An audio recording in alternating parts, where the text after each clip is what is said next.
Hey everybody, welcome back to another Film of the Week. Hope you guys been enjoying the content on the channel as of late, and as you can tell, we are back into the setup that I have been trying to get back to for a couple of months, aka a setup that I have not really been fond of, but we're trying it out once again because I have a new microphone that hopefully you guys are enjoying.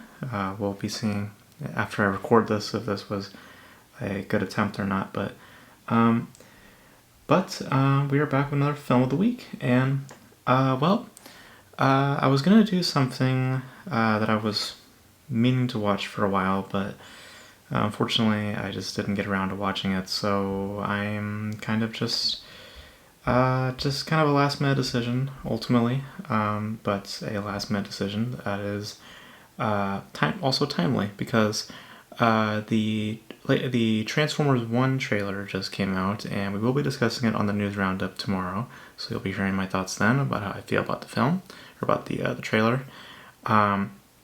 So in commemoration for the trailer coming out and the Transformers 1 film being the second animated film to be released theatrically, figured to go to the origins to such place of animation for Transformers in film and jump to 1986 specifically to discuss Transformers the movie, which was directed by Nelson Shin. First time directing, been an animator for quite some time, also produced the original Transformers series from the 80s. Rounding out a pretty substantial cast in the voice department with Eric Idle, Judd Nelson, Leonard Nimoy, Robert Stack, Peter Cullen, of course, Frank Welker, and of course Orson Welles, who plays the monstrous planet Unicron, which is where our story actually begins, which is with this giant planet with horns, devours planets, and is making it, I guess, his mission to just consume everything, consume the universe as it is. And meanwhile, the Autobots and the Decepticons are still at it, fighting. And at this point, I believe if you know anything about Transformers, you might have heard about just the specific plot point. But if you have not heard anything about Transformers proper and you wish to see this film, spoiler territory here for a second, so just at FYI. But amidst a giant battle that happens at Autobot City or whatever they refer to it, and during that battle, Prime and Megatron have their final duel, and both perish, or at least Prime perishes, and Megatron gets reformatted into Galvatron, and which is basically just an upgraded form of Megatron. Thanks from the help of Unicron. With that, they are set on a mission to capture the Matrix of Leadership, which is a relic that Optimus Prime himself kept within him for many generations, and it's passed to each leader of the Autobots. New leader, Ultra Magnus, and his team of compatriots, Springer, Cup, Blur, RC, Hot Rod, all these characters go on an adventure to save the universe from the planet the planet devourer, or the Chaos Bringer, as he would be known in future media, known as Unicron. This was released again in 1986, and this was also released during a period where a lot of cartoons were making their way into film. G.I. Joe also had a film out, I believe, around roughly the same time. To define this film properly, sorry, I'm just a little out of it if you notice it. But to define this film proper, though, it would absolutely be a romp. This is a schlock and a romp, mixed into one. Because to say that the film has some in-depth or some meaningful, rich storytelling at the center of it would obviously be an exaggeration, because it's quite clearly a toy commercial. That's what Transformers in and of itself was originated by when you see the original TV series. I love it for what it is. because of the time I watched it and just how much it's really carried over into my, from my childhood to being an adult. It's a series that I love, but I acknowledge that it's also just a giant marketing stunt, essentially. And the movie is, without a doubt, the same sentiment. It is just throwing away the old toys. They even, I think the writers themselves even said this in regards to developing the screenplay.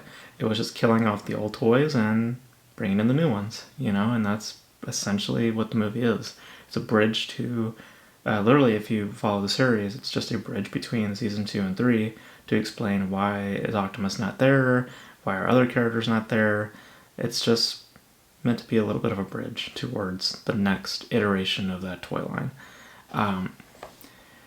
However, that being said, like I said, this is more or less to me a romp. This is more or less to me a piece of schlock. And I get a kick out of it, man. It is the kind of cheese that just really works for me. And it might again just be the fact of my attachments to the series as a child and then ultimately discovering the film. Um, but um, but by its design, by the nature of it, by the complete just commitment to its time period, the 80s is just the this is an 80s film by its nature, by its demeanor, by its score, by what Stan Bush's songs, Weird Al, all these things. If you can't pick up the time period of when this movie was made, again, you really need a movie to spell it out for you.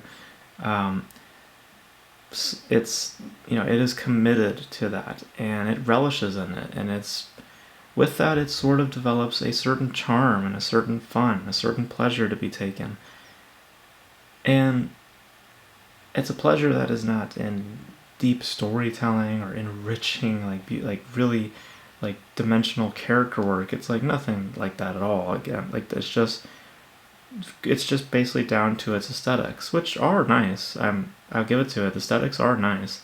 I forget who does it exactly. I forget the animation team behind this. If I look actually real quickly here, I forget who did it, but um, but um, but the film is also notable for just as we discussed before, the bridge that is given. There's actually a lot of people who were, namely kids, who were turned off by the whole transitional period that the film ultimately is in terms of the language of the series, going from season 2 to season 3. A lot of kids were not happy with the passing of Optimus Prime.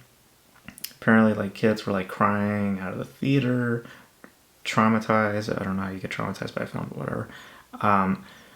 All sorts of stuff, and that's why they ended up bringing him back many years, a year or so later after the movie came out in the actual TV series. And then some of the violence at the end or at the beginning, with kind of the slaughtering of the original toy line and making room for that new toy line, it didn't really bode well for a lot of fans. But as I said, for me, I view this more as a kind of like a concert. It has the mentality of a concert. You're there for the music, you're there for the visuals, and it's a film that you kind of sit back, sit back, and you just kind of let it just hit you, And if you're allowing for that sort of thing to happen, if you just accept the fact that this is not anything more than what it's pitching you, it's just about robot fights that, robot fights this, big robot versus small robot. If you just accept the fact that that's all it's ever going to be, you're gonna find some fun, and I did. I ended up finding fun in it, and I still do, revisiting it. Even though I admit I don't, it is not a film with pure consistency. That's consistency really being in just pure shallowness and just real lack of meaning in overall design. Like I said, it's purely just a toy commercial. but just by the commitment and aesthetic, and just by overall temperament, like I said, just this commitment to the 80s, it's just it kind of gets me on board. And the word romp really just fits the type, fits for this film. And in my book, still the best Transformers movie. I mean, yes, Bumblebee, probably by just overall narrative and just overall craftsmanship, it works the best. It functions the best. But I'd be damned if I don't go back to this one the most. So, all Transformers fans admit it. You know, all Transformers fans would admit it. They go back to this film more than any of the other films. So, but I admit Bumblebee is a better film overall. But as a movie, we'll say, to change the wording, Bumblebee being the better film, this being a fun movie, you know? So, if you understand the difference in what I'm saying. Bumblebee has the better craftsmanship. This has the fun. So, that's my 2 cents on that. So yeah, so those are my thoughts on Transformers the movie. I like it. I can't help it. I know that my reasoning for it is rather thin, but you know, it also is plays to the overall film. It's a very lackluster, very thin piece. I mean, it's very specific in its demo, and very specific in its overall just appeal. You know, if you haven't watched the series or really give a damn about robots punching each other, then, you know, it's just, it may not really be up your alley, but I get a kick out of it. I can't help it. I get a little kick out of it. It's one of those guilty pleasures for me, and I'm pretty sure it's a lot of your guys' guilty pleasures, but you guys, what are your thoughts on Transformers the movie? Do you guys like it? Did you guys not like it? What's your favorite of the Transformers films? And what were your thoughts on the trailer for Transformers 1? And that's going to be it for this video, guys. Thank you guys for tuning in. My computer is just freaking just going insane right now for a second. I just got a new computer, so just trying to work out all the kinks and stuff like that. But that is my cue to leave, probably. But yeah, let me know all your thoughts in the comment section below. And that's going to be it for this video, guys. Thank you guys for tuning in. And until then, I will catch you guys in the next video. Bye.